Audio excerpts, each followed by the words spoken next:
யூஎஸ்ஆல தயாரிக்கப்பட்ட Patriot air defence system, பிரான்ஸால தயாரிக்கப்பட்ட SAMP-T, ஜெர்மனியோட ஒரு முக்கியமான ஏர் டிஃபென்ஸ் சிஸ்டமான IRIS-T, இது எல்லாத்துக்கும் ரஷ்யா பட்ட நாமம் ஒன்று மொத்தமாக போட்டுட்டாங்க. என்னடான்னு கேட்குறீங்களா? இது மூணுத்தையும் ஒரே நாளில் ரஷ்யா ஒரு கோஆர்டினேட்டட் அட்டாக் பண்ணி மொத்தமாக தெரியாமல் அழிச்சிருக்காங்க. உக்ரைனுக்கு சமீபத்தில் ஏற்பட்ட ஒரு மிகப்பெரிய லாஸாக இது பார்க்கப்படுது. இந்த அட்டாக் எப்படி நடந்துச்சு, உக்ரைனோட ஏர் டிஃபென்ஸ் சிஸ்டமை எப்படி இந்த அளவுக்கு ரஷ்யா அழிச்சிருக்காங்கன்னு சொல்லிட்டு இந்த வீடியோவில் டீட்டெயிலாக பார்க்கலாம். ஸோ வாங்க டேரெக்டாக வீடியோக்குள்ளே போயிடலாம். நான் உங்கள் எல்லாருக்கே இது தமிழ் பொக்கிஷம் வழங்கும் TP ட்ரெண்டிங்ஸ்.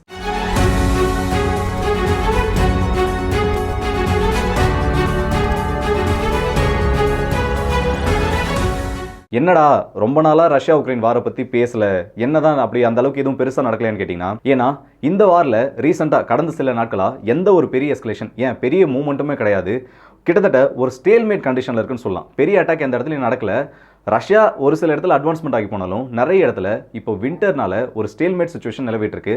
ஆனால் இந்த நிலைமை கடந்த சில நாட்களாக கொஞ்சம் கொஞ்சமாக மாற ஆரம்பிச்சிருக்கு. என்னன்னு கேட்டனா, சரியா ஜனவரி 27 ரஷ்யா அவங்களோட விமானப்படை, அவங்களோட ஆர்ட்லரி யூனிட்ஸ், அவங்களோட ட்ரோன் படை, அது மட்டும் இல்லாமல் ஸ்பெஷல் ஃபோர்ஸஸை யூஸ் பண்ணி உக்ரைனோட ஏர் டிஃபென்ஸ் சிஸ்டமை குறி வச்சு ஒரு ரொம்பவே பெரிய அட்டாக்கை பண்ணியிருக்காங்க.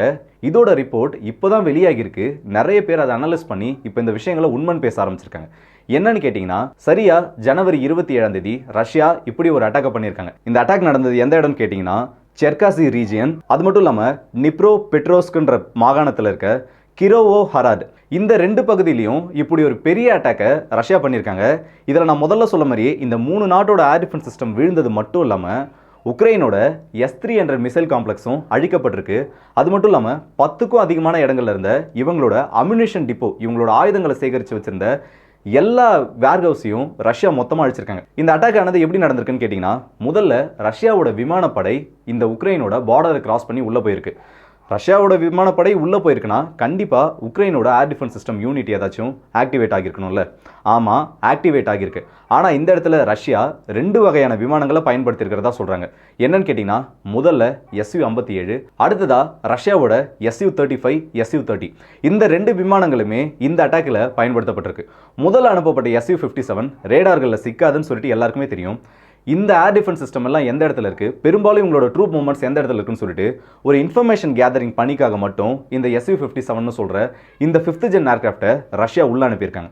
உள்ளே போயிட்டு இதோட கோஆர்டினேட்ஸ் எல்லாம் இந்தந்த இடத்துலாம் இவங்களோட ஏர் டிஃபென்ஸ் சிஸ்டம்ஸ் இருக்கலாம், இந்த இடத்துல இவங்களோட மிசைல் காம்ப்ளெக்ஸ் இருக்குன்னு சொல்லிட்டு ஒரு ஐடியா கிடைச்சதுக்கப்புறமா Su-57 திரும்ப ஃபால் பேக் ஆகி ரஷ்யாவோட டெரிட்டரிக்குள்ளேயே போயிட்டு இருக்கு. அதுக்கு அடுத்த கட்டமாக இந்த Su-30 அண்ட் Su-35 சொல்லிட்டு இந்த 2 விமானங்களும் உக்ரைனோட டெரிட்டரிக்குள்ளே போயிருக்கு. இப்படி உள்ள டெரிட்டரிக்குள்ளே போனதுக்கப்புறம் ஆல்ரெடி இந்த இடத்துல இவங்களோட மிசைல் காம்ப்ளெக்ஸ் இருக்கலாம் சொல்லிட்டு சில லொக்கேஷன்ஸை இவங்க டார்கெட்டாக எடுத்திருக்காங்கல்ல, அந்த டார்கெட்டுக்கு சேஃப் ஜோனில் இருந்து இந்த விமானங்கள் எல்லாமே இதில் இருக்க டீகாய் மிசைல்ஸை லான்ச் பண்ணியிருக்காங்க. இப்படி இந்த டீகாய் மிசைல்ஸ் லான்ச் ஆகிறப்ப என்ன பண்ணுன்னா, உக்ரைனியன்ஸ் இவ்வளோ நாளாக ரஷ்யாவோட விமானங்களை சுட்டு வீழ்த்துறதுக்கு ஒரு யுத்தியை பயன்படுத்தணும் தான் சொன்னாங்கல்ல, டீகாய்ஸை லான்ச் பண்ணி ஏர் டிஃபென்ஸ் சிஸ்டமோட ரேஞ்ச்குள்ளே இந்த மிசைல்ஸை, இந்த ஏர்கிராஃப்டை எல்லாம் உள்ளே வர வச்சு அதுக்கப்புறம் அழிக்கிறது. அதே டாக்டிக்ஸை இப்போ ரஷ்யாவும் பண்ணி உள்ள ஒரு மிசைல் வருதுன்னு சொல்லிட்டு அந்த ஏர் டிஃபென்ஸ் சிஸ்டம்ஸை நம்ப வச்சு அதை எங்கேஜ் பண்ண வச்சுருக்காங்க.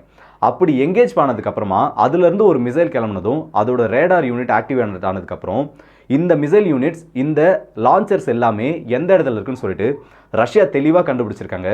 இந்த விமானங்கள் எல்லாம் சேஃபான டிஸ்டன்ஸில் ஆல்ரெடி வெளியில் இருக்குது. உள்ளே போகிற டீகாயை இந்த உக்ரைனோட ஏர் டிஃபென்ஸ் சிஸ்டம் உள்ள ஒரு மிசைல் வருதுன்னு சொல்லி ஆக்டிவேட் ஆகி எங்கேஜ் பண்ணுறதுக்கு ஒரு மிசைல் அனுப்பிடுச்சு. இப்போது உக்ரைனோட இந்த ஒட்டுமொத்த ஏர் டிஃபென்ஸ் சிஸ்டமும் வசமாக சிக்கிருச்சு.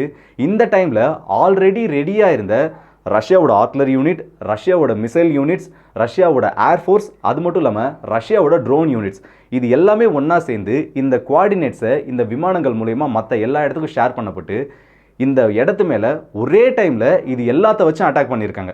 இப்படி அட்டாக் பண்ணப்பட்டதுக்குனால இந்த இடத்துல இருந்த, அதாவது பேட்ரியட் ஏர் டிஃபென்ஸ் சிஸ்டமோட 2 லான்ச்சர் யூனிட்ஸ், அது மட்டும் இல்லாமல் இந்த SAMP-Tயோட ஒரு யூனிட், IRIS-Tயோட சில யூனிட்ஸ், அது மட்டும் இல்லாமல் இதுக்கு சப்போர்ட் கொடுக்கக்கூடிய ரேடார் இன்ஸ்டாலேஷன் சொல்லிட்டு எல்லாத்தையும் ஒரே நாளில் ரஷ்யா அடித்து துவைச்சிட்டாங்கன்னே சொல்லலாம். இது மட்டும்தான் இந்த அட்டாக்ல பண்ணப்பட்டிருக்கான்னு கேட்டிங்கன்னா இது மட்டும் கிடையாது. இதை விட இன்னும் பெரிய விஷயமா S-300, ரஷ்யாவோட S-300 யூனிட்டோட மிசைல் காம்ப்ளெக்ஸையும் ஒட்டுமொத்தமாக அழிச்சிருக்காங்க. இது என்னடா பெரிய விஷயம்னு கேட்டிங்கன்னா, இந்த உக்ரைனுக்கு நிறைய உதவிகள் இந்த வெஸ்டர்ன் கண்ட்ரிஸ் கிட்ட இருந்து வருதுன்னு தெரியும். ஆனா ஏர் டிஃபென்ஸ் சிஸ்டம் ஒட்டுமொத்தமா வெஸ்டர்ன் கண்ட்ரிஸ்ல இருந்து தயாரிக்கிறதை இவங்களால கொடுக்க முடியல. அதனால ஏற்கனவே இந்த உக்ரைன் கிட்ட இருக்க இந்த S-300 மிசைல் லான்ச்சர்ஸ்ல இவங்களோட பழைய மிசைல்ஸ், அமெரிக்காவால் ஓரங்கட்டப்பட்ட பழைய மிசைல்ஸ், அது மட்டும் இல்லாமல் மற்ற ஏர் டிஃபென்ஸ் சிஸ்டம் மிசைல்ஸை இன்டெகிரேட் பண்ணி அமெரிக்காவோட மிசைலை கொண்டு வந்து ரஷ்யாவோட லான்ச்சரில் வச்சு ஃபயர் பண்ணிட்டு இருந்தாங்க. இதனால வெறும் மிசைலை மட்டும் நம்மளால கொடுத்தா போதும், அவங்க லான்ச்சரில் வச்சு அதிகமாக அவங்களால ஃபயர் பண்ண முடியுன்ற ஒரு பெரிய அட்வான்டேஜ் உக்ரைனுக்கு இருந்துச்சு. இப்போ அந்த நெட்வொர்க்கையும் ரஷ்யா அழிச்சிருக்காங்க. இதுதான் உக்ரைனுக்கு பெரிய அடியா விழுந்திருக்கு.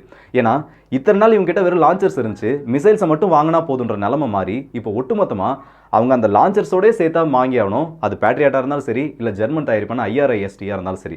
இது கூடவே இந்த வேர் ஹவுசஸையும் அழிச்சது, மிசைல்ஸை அழிச்சது மட்டும் இல்லாமல் இந்த அம்யூனிஷன் டிப்போவை அழிச்சது உக்ரைனுக்கு ஒரு பெரிய சிக்கலாக இப்போ பார்க்கப்படுது. இப்படி ஒரு கோஆர்டினேட்டட் அட்டாக்கை ரஷ்யன்ஸ் ரொம்ப நாளாக பண்ணாமலே இருந்தாங்க. கடைசியாக அவங்க பண்ணது எப்போனா இந்த Su-57 வச்சு உக்ரைனோட டெரிட்டரிக்குள்ளே போயிட்டு டீப் ஸ்ட்ரைக் பண்ணப்போ தான் கியூ மேலேயும் சரி, இல்லை ஒரு சில இடத்துங்களில் இந்த டார்கெட்டட் கில்லிங்னு சொல்லுவாங்க, ஒரு சில இன்ஃப்ராஸ்ட்ரக்சர்ஸை மட்டும் ஃபாரின் மெர்சனரிஸ் எந்த இடத்துல இருக்காங்க சொல்லிட்டு அவங்கள தேடி அடிக்கிறதுக்கு மட்டும்தான் லாஸ்ட்டாக இந்த மாதிரி ஒரு அட்டாக் பண்ணியிருந்தாங்க. ஆனால் சமீபத்தில் இப்போ இந்த மாதிரி தாக்குதல் திரும்ப நடந்திருக்கிறது. ரஷ்யா ஏதோ ஒரு பெரிய விஷயத்துக்கு ரெடி ஆகிட்டு இருக்காங்க, ஏதோ ஒரு விஷயத்த பெருசாக பண்ண ரெடி ஆகிட்டு இருக்காங்கன்னே சொல்லலாம். ஏன்னா ரஷ்யாவோட ஒரு போர் விமானம், உக்ரைனோட கைதிகளை கொண்டு போன விமானத்தை கூட உக்ரைன் சில நாட்களுக்கு முன்னாடி சுட்டு வீழ்த்தினாங்க. அதுக்கு முன்னாடி ரஷ்யாவோட அந்த A-50 ஏர்கிராஃப்டையும் இன்னொரு சர்வேலன்ஸ் விமானத்தையும் சுட்டு தள்ளனதாக உக்ரைன் கிளைம் வச்சாங்க. ஆனால் அதுக்கப்புறம் இது ஒரு ஃப்ரெண்ட்லி ஃபயர் மூலயமா தான் நடந்திருக்கும், ஒரு விமானம் இழக்கப்பட்டது, இன்னொரு விமானம் சேஃபாக வந்து தரையிறங்கிடுச்சுன்ற மாதிரி சொல்லியிருந்தாங்க. இது எல்லாத்துக்கும் பதில் கொடுக்குற விதமாகவும் ரீசெண்டாக ஃப்ரண்ட் லைனில் எந்த ஒரு பெரிய மூவ்மெண்ட்டும் இல்லை, எந்த ஒரு பெரிய வெற்றியும் ரஷ்யாவுக்கு கிடைக்கலன்றதுனாலையும் அதனால இப்படி ஒரு அட்டாக்கை ரஷ்யன்ஸ் பண்ணிருக்கலாம்னு சொல்லப்படுது. எது எப்படியோ கூடிய சீக்கிரத்தில் வின்டர் முடிய போது ரஷ்யா அங்கே அவங்களோட ட்ரூப்ஸ் எல்லாருமே ரெடி பண்ணிட்டு இருக்காங்க. இந்த பக்கம் உக்ரைனுக்கு வர உதவிகள் எல்லாமே கொஞ்சம் கொஞ்சமாக குறைஞ்சிட்டு இருக்கு. இந்த உக்ரைனால யூரோப்பியன் யூனியன்லேயே பல விரிசல்கள் போயிட்டு இருக்கு. ஹங்கேரின்ற ஒரு நாட்டால் யூரோப்பியன் யூனியன் கூடிய சீக்கிரத்தில் உடஞ்சாலும் அதில் ஆச்சரியப்படுறதுக்கு எந்த ஒரு காரணமும் இல்லை.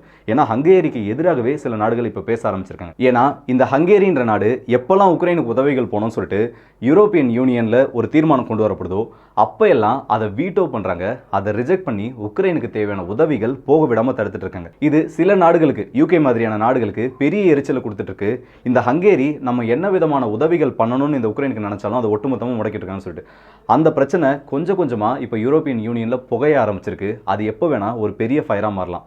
ஸோ இந்த வீடியோவில் நம்ம பார்க்க வந்த அப்டேட்ஸ் சொல்லதான். இந்த வீடியோ பற்றி உங்களோட கருத்துக்களை கமெண்ட் செக்ஷனில் சொல்லுங்கள். அதுலேயும் குறிப்பாக சொன்னால் உக்ரைனோட முக்கியமான 4 ஏர் டிஃபென்ஸ் சிஸ்டம் யூனிட்டையும் ரஷ்யா ஒரே நாளில் டிஸ்ட்ராய் பண்ணதை நீங்கள் எப்படி பார்க்குறீங்க? இது உக்ரைனுக்கு எந்த அளவுக்கு அடியை கொடுக்கும்னு நீங்கள் எப்படி பார்க்குறீங்கிறதையும் கமெண்ட் செக்ஷனில் சொல்லுங்கள். ஹங்கேரியோட சம்பவம் எப்படி இருக்கும்னு நீங்கள் என்ன நினைக்கிறீங்கிறதையும் கமெண்ட் செக்ஷனில் சொல்லுங்கள். ஸோ நல்லதை பகிர்ந்து நல்ல சமுதாயத்தை உருவாக்கும். அடுத்த வீடியோ சந்திப்போம். அதுவரை உங்களோட இந்த விடைபெறுவது உங்கள் RK.